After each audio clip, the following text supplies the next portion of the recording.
What the hell happened? There's snow. Oh God. Oh, my life is over. How am I supposed to ride the scooter now? So I figure we talk about what's next. Now that the perfect camera's been released, we're on a different path, a different life path, and I'm afraid.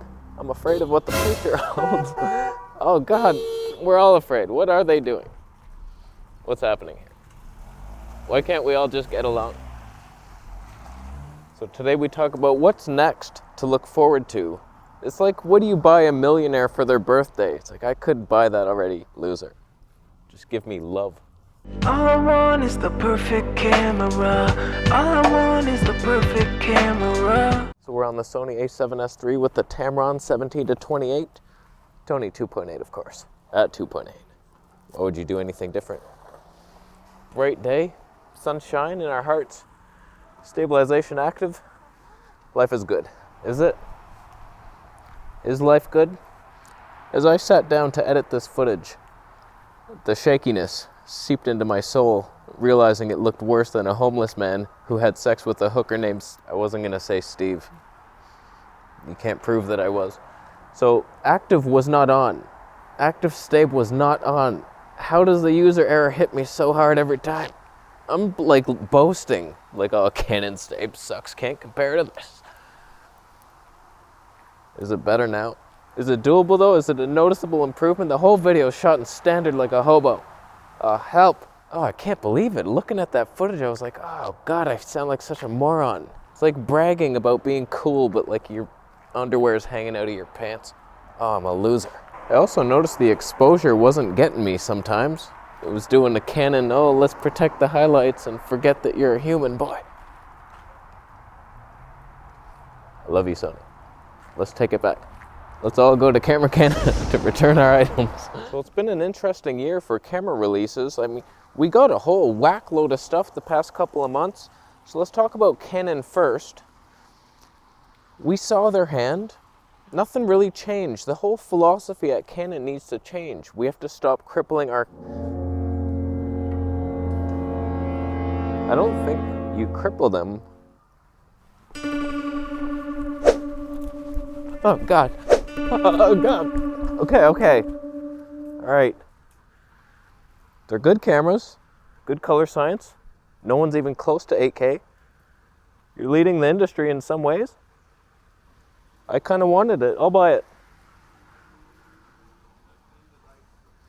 How come the R6 didn't have the color science? Ow. So the Canon R5 and R6 have been released, and I was underwhelmed personally. I thought on paper it's like, oh, there's the end of the channel. That's perfect in every way. It had IBIS, Canon color science, full frame glory. It's like, but it was so underwhelming. The IBIS was really bad.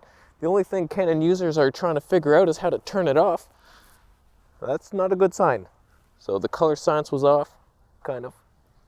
Weird, like you can't auto expose in S-Log. Even though you don't have S-Log. Canon loser log. So those cameras kind of sucked. Then the C70 was weird. Was that artistic? It wasn't. So what's next for Canon? Apparently they're coming out with an APS-C camera for the RF mount. It's like, y'all have no wide lenses. First of all, for full frame. You're gonna crop in 1.6 times. The loser crop of the century. I'm just not interested in Canon's crippled offerings. I want to see some wide lenses. I don't even care what they release. We're a Sony whore now. They got so many options. I have 3 amazing wide-angle lenses. Thank the flatter Santa. I can't decide between them all. I keep using, this one's wider than the 20mm, but less tone, but it's cooler sometimes. And then we got the Laowa 15mm Tony 2. That thing's the widest of all, but manual focus. I hate it so much. Sony also has that 16mm 1.8 coming out. That excites me. Even though I already have 3 wide-angle lenses, that might be the one right there. It's wider than almost anything I have. Just the Laowa's wider and more tone. That's the one. Then you got Samyang offerings. Like, Sony's the way for, and full frame is the way for wide lenses. So much better than these, ow! Frozen water drop, it was so cold. Oh, did you see it? Oh, I'll never be the same. So I'm very happy here with Sony, and I don't see what Canon's really gonna do in the future. What's their next? Like, they're gonna come out with their R1 1DX line mirrorless. It's gonna be good, but like too expensive and good? $7,000 or something. So we need some wide, fast primes on Canon, but honestly, it's a photography-based system. They're focusing on long wildlife shit. I don't got time for it. Moving along to Fuji. What will the XH2 be? Will it be video-centric like we need? And finally, they'll polish everything. The autofocus will be smoother. They already have pretty much everything. Better IBIS. The colors are there. Dynamic range is there. Will they lower the megapixel amount? Or will they focus on like a rugged photography-based system? We have no idea what direction they're gonna take. We have no idea what direction they took in the past. We're still confused. Because the X-T3 killed it, then the X-T4 killed both. So what will the Fuji X-H2 bring? I'm hoping, I've already made a video what I hope it is, but they also need some fast wide primes, which basically I'm just gonna, every company I'm about to talk about, I'm basically gonna say, I wish you could be like this. It's already perfect. Perfection was the friends we made along the way. Speaking of Sony, since they've already done it, basically perfect camera, what could we possibly look forward to? It's already so perfect. What I'm looking forward to is the ZV-2 with the 16-35 or whatever they got to do, just a super wide lens on that thing and an increased amount of slow motion. Right now they can do 480 frames per second and 960 frames per second, but it's a 1 second burst. Do you know how hard it is to and it's a single autofocus, so you have to, there's no timer on it. You can't even cross the whole street, dickhead.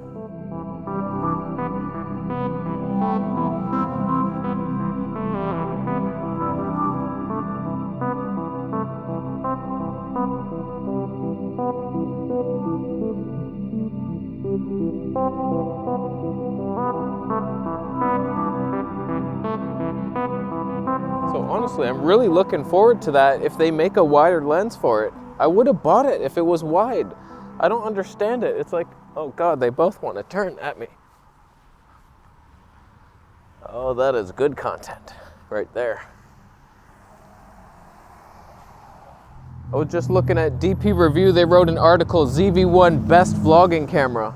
That's what happens when hobo whiskey drinkers try to recommend vlogging cameras. They never vlogged a day in their life if it was afoot.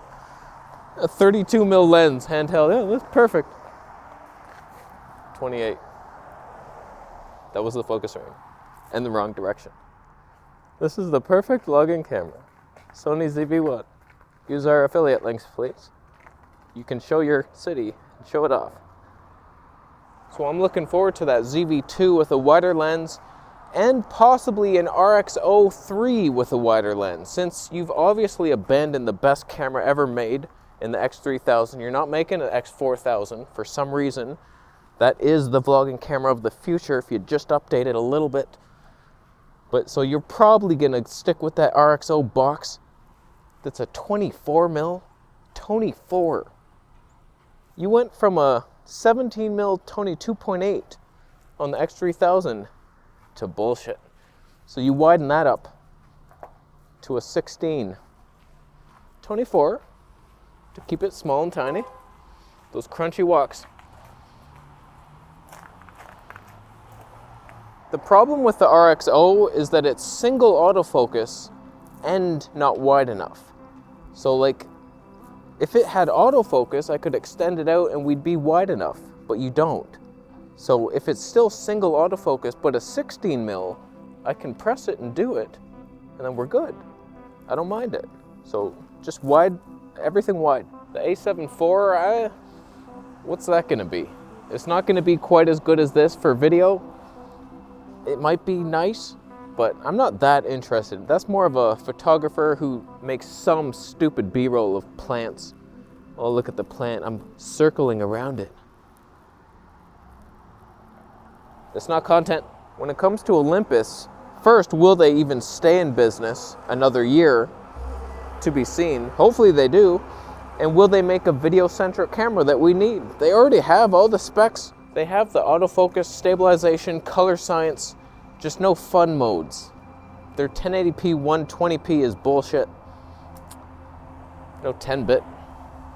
Just give me an EM1 4 with 480 frames per second in 1080p with autofocus. Somehow. 10-bit. Your mom's 10-bit. They also need a wide prime. Just a Pro 10mm 1.2, something like that. When it comes to Panasonic, will this be the year that phase detect happens, or LiDAR, or time of flight, or a combination of all three of them, just to laugh at us, to make the best system ever made? That's all they have to do. GH6 with phase detect. It's like, oh, finally. I still wouldn't buy it. Just being honest. It's a small, tiny micro loser.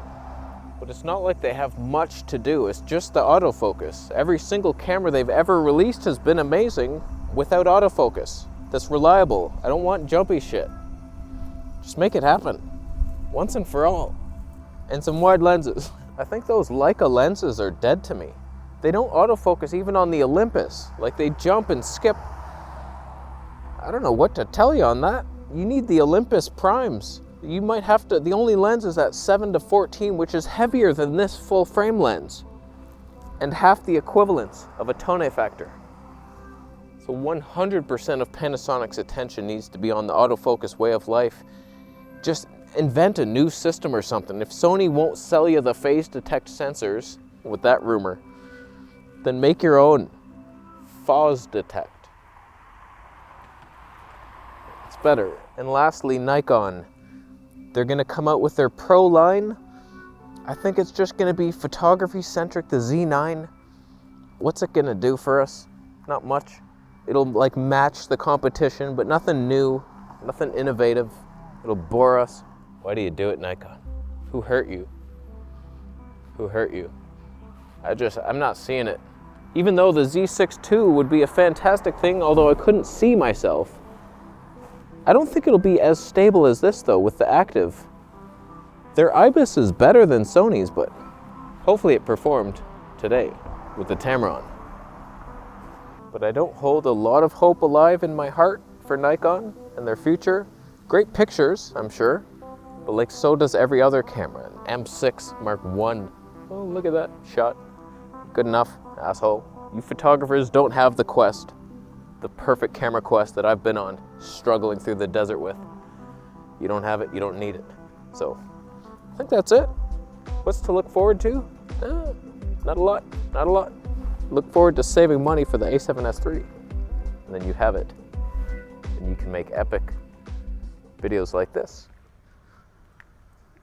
Where you could have shot the whole thing on a GoPro for $400. Oh God, that hurts. That hurts hard. Still, we carry on. Thanks for watching the video and buying a Camera Conspiracies t-shirt. Subscribe for more videos. See you next.